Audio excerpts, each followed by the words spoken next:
Okay, people, this is my Keith Thurman versus Carlos Molina prediction. Starting with Keith Thurman, he is 18 wins, 17 by way of knockout, undefeated. While as Carlos Quintana, 29 wins to 3 losses, all 3 losses by way of knockout, and he also has 23 knockouts to his name.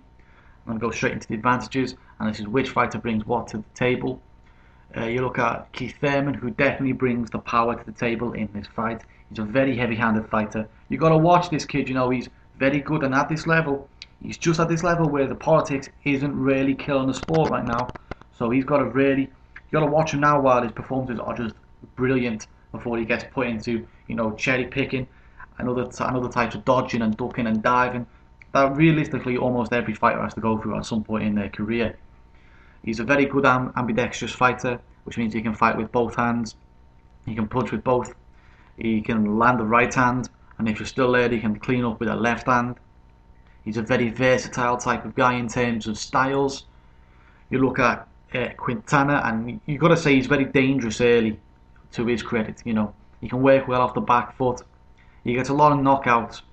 He's a good counter puncher. He's a southpaw, so it'd be nice to see how Thurman deals with facing his first southpaw, at 154 pounds, which is not the weight limit he's been fighting at as of usual. So how will the weight react to Keith Thurman? You never know.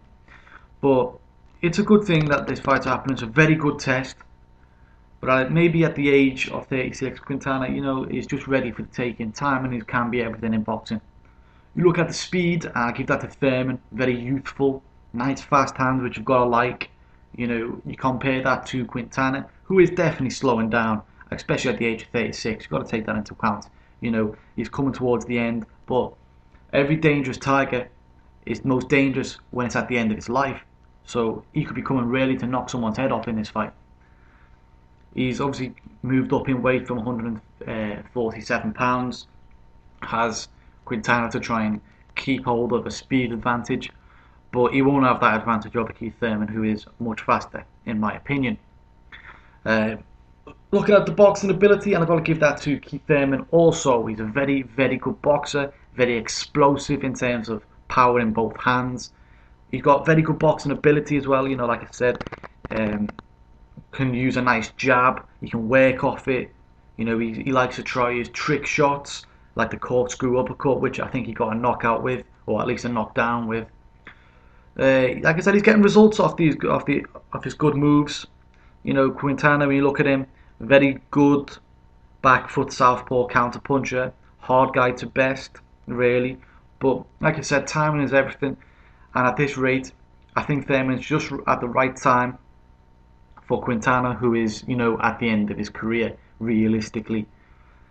You look at the experience, and this is where Quintana could come into his own, really. Experience can be key in this fight for him. Thurman has not done much as a pro, but he does have star potential. There is a chance, no matter how slight, that Quintana, who has been there, seen it, and done it all before, he could put on a back foot masterclass like he did against Paul Williams. It's a possibility, even if it's a slight possibility, and it'll be what he's wanting to do in this fight. When you look at the movement, and you got to give that to Thurman too, very nice slick mover. He's got good foot speed.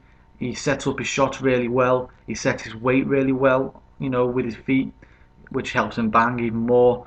And he isn't even in his prime yet, which is most great, really.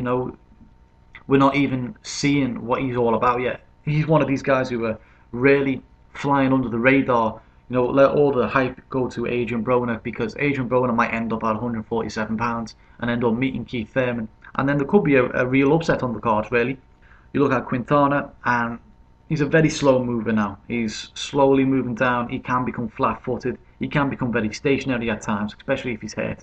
Just something to think about. The chin also. Thurman's not been tested in the chin. I don't feel like giving him an advantage in this one, because obviously I don't know if he can take a shot or not. He's just ended up going in and blowing his opponents out of the water. Quintana, he can take a shot, but when he takes a shot, sometimes he drops his defences, and he becomes more wide open for a follow-up shot. And I just see him getting hurt in this fight. I see defence becoming more porous, and he's going to soak up a lot of punches. That could be a real issue for him, and I think At some point, his chin will just give in this fight, and Thurman will win by way of knockout. I'm thinking second half of the fight, round 7 to round 12.